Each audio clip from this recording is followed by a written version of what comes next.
Boy, cruise vacations, they are magical, aren't they? They're a mix of adventure and relaxation. Certainly, you got endless opportunities to eat your weight in soft serve ice cream if you want to. I mean, you can do whatever the heck you want. That's the beauty of going on a cruise. But, I mean, let's face it, time on board is limited. We spend so much time preparing and anticipating the opportunity to go on a cruise that when we're there, it goes by in a flash. That limited time, it is something that sets in the moment you arrive. You recognize that clock is ticking. And nothing kills that vacation glow faster than wasting precious hours on things that really could have been avoided with just a little extra planning.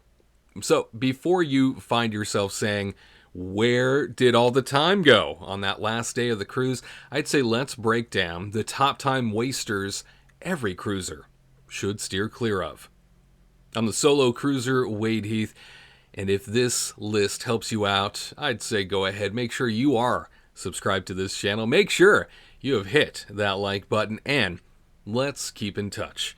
Lots of tips, lots of things to know when it comes to the cruising industry, things I'm still figuring out myself and sharing when I come across them. I look forward to being a part of your cruise journey. Number 1, showing up late to embarkation. Standing in line at the terminal because you ignored your assigned boarding time, that's a huge time waster. You'll burn energy, you'll really burn your patience, and possibly your good mood before you've even set foot on the ship. So stick to your check-in time. You'll breeze through like a pro if you do that. Early birds, they often wait. There's usually a section for them to go wait in. I've seen it time and time again at the ports. And late birds, well, they risk stress. So find that sweet spot, which of course is the time on your boarding pass. They've got thousands of people to check in, thousands of people they need to work through. And if you show up ahead of time or late, a lot of times that throws a wrench in things. So be considerate of the time slot that you have booked and enjoy. Number 2, obsessing over specialty dining reservations. Yes, that steakhouse is amazing, and yes, everyone wants in. But spending half your first day in line at guest services to change your dinner reservation, that's not it. Before you board, make sure you book. Most cruise lines let you reserve online weeks in advance.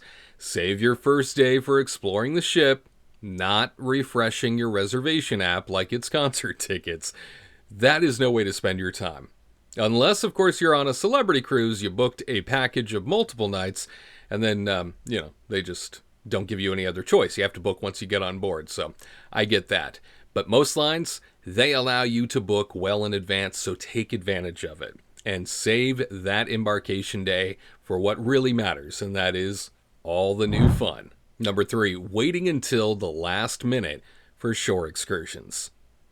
On the morning you dock, the line for the shore excursion desk often looks like a scene from Black Friday at Walmart.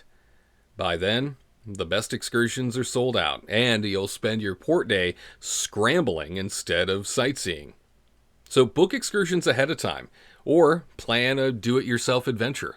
Not only will you secure a spot, but you'll also get more options and better peace of mind. Certain excursions, they do sell out quick. It depends on the line and the destination, but I've seen it many times where even as far as 6-8 months out, I'm looking at excursions to purchase for a cruise, and some of them are gone, and they'll tell you that on the cruise line website. This is already booked up. Sometimes you can join a wait list, but get the ones you want early. That way you don't have to worry about it. And those excursion tickets will often be waiting for you in your stateroom when you arrive on day 1.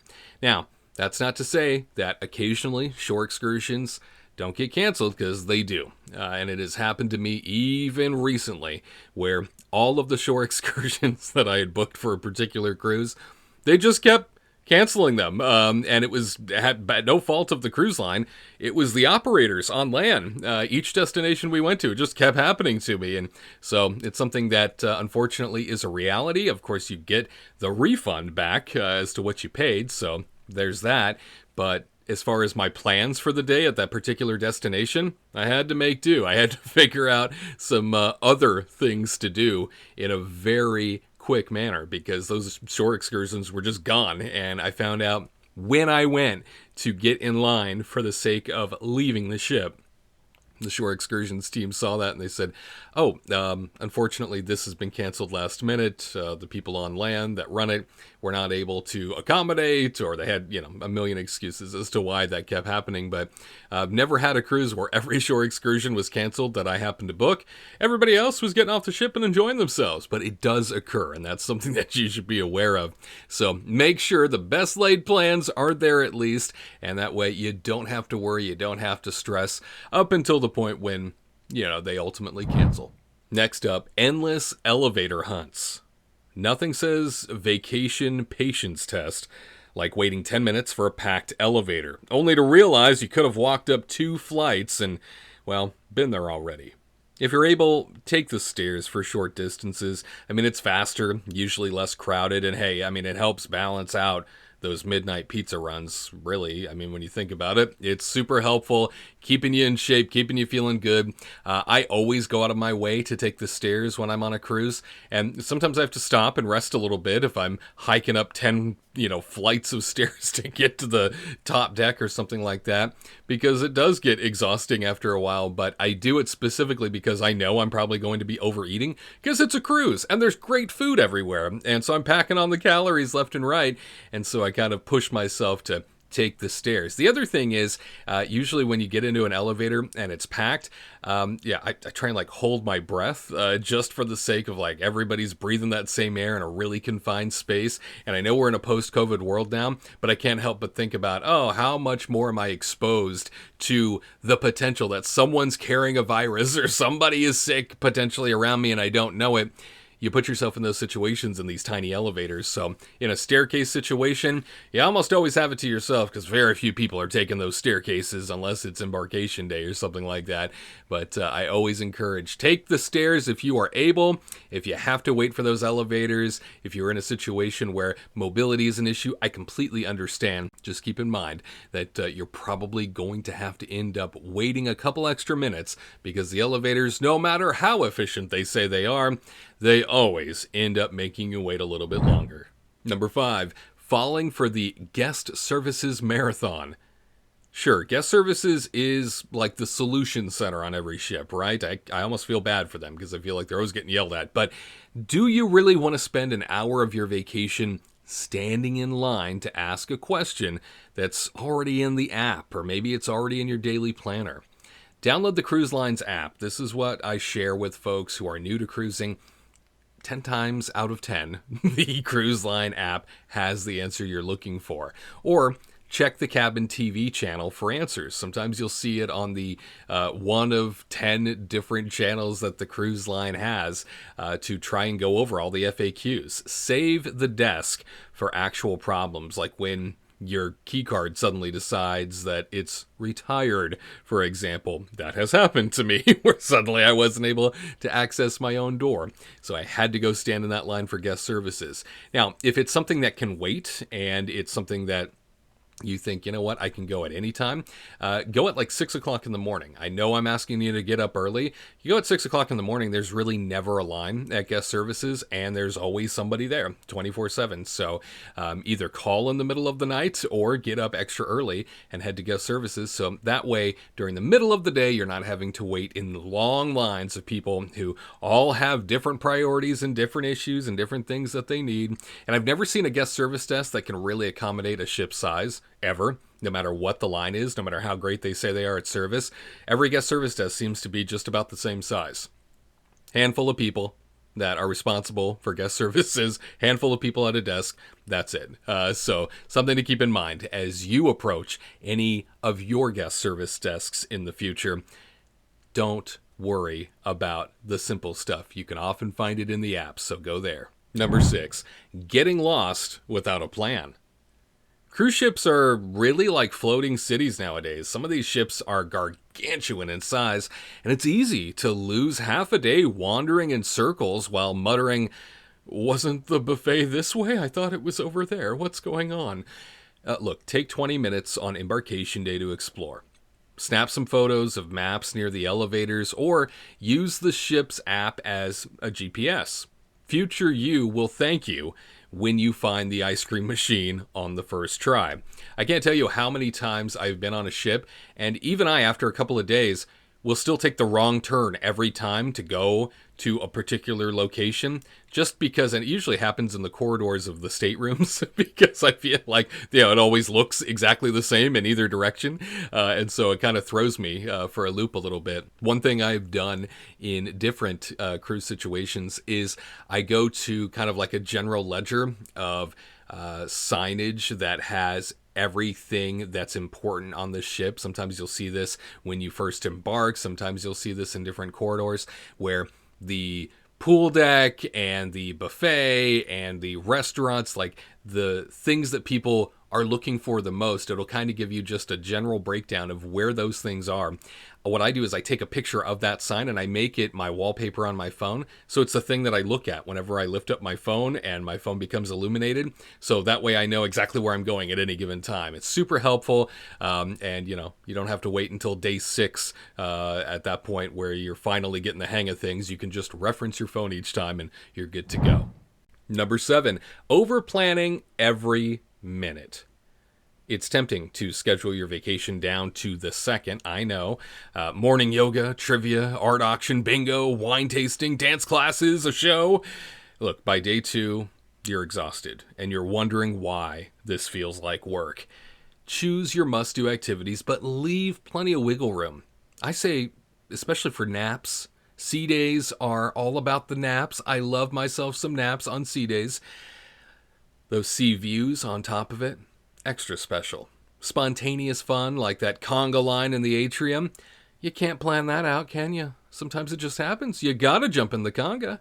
But over planning every minute will kind of drive you nuts because there will be things that you will ultimately miss. You won't be able to get from one side of the ship to the other and stuff like that. So plan a general idea as to what it is you would like to take advantage of each day, and then make an earnest attempt at doing those things. But again, keeping that wiggle room in between allows you to really live in the moment and take advantage of the extra special stuff that kind of happens in between that might not be on a schedule. That still occurs on regular mass market ships. So take advantage of it when you see it. Number 8, shopping frenzy on the last day. You ever notice the shops get slammed the night before disembarkation? It's like everyone collectively remembered they need a duty-free watch or logo sweatshirt. That's hours that you're probably going to waste. Hours gone. So shop mid-cruise when the stores are quieter. You'll actually have time to browse without dodging a stampede. And I find that that's kind of the one thing I dislike about shopping on a cruise is you go into these tiny stores because sometimes they're really intimate and they're crowded, right? You can't get around people. You feel like you're always in the way no matter what you're looking at. 3 people need to get past you, sort of a thing. So I try and find those periods of the day when people are not shopping. And on sea days, you'll always find people shopping, but I look at the timing of a sea day as very important. The closer you get to dinner hour, the closer you get to a time when nobody is in the shops because everybody is in line for dinner or seated already. So take that opportunity to slide on in and enjoy yourself. Pick up some souvenirs to go. And finally, sleeping through the sunrises or staying up too late. Vacation naps are sacred. But if you're snoozing until noon every day, you'll miss half the magic. Likewise, if you are up at karaoke, enjoying yourself until 3 a.m. every night, you'll spend more time recovering than truly living it up. So you got to find a sweet spot. I get really excited when I go on cruises. Yes, even still, cruises are such a joy. And it's trying to find that sweet spot that really matters. So sleep enough to stay energized, but don't let the bed swallow your vacation. Remember how I said sea day naps are great? They are. An hour in the middle of a sea day is an amazing treat. And then you get up and you go and grab your gelato, or you get up and you go and grab your pizza, or you get up and you go and grab your favorite snack. It is a delight for sure. And I say, trust me, that sunrise coffee on the deck, it is worth setting the alarm for once or twice. It is one of my favorite things about cruising. I always go out of my way to have that sunrise coffee, especially if I'm on a cruise line that offers up the included, they still do complimentary continental breakfast options. Boy, do I love that when a cruise line still offers it, and I always take advantage of it because how often do you get to watch a sunrise from your balcony? How often do you get that serenity of the ocean breeze in the morning with your cup of joe and your croissant? It is delightful.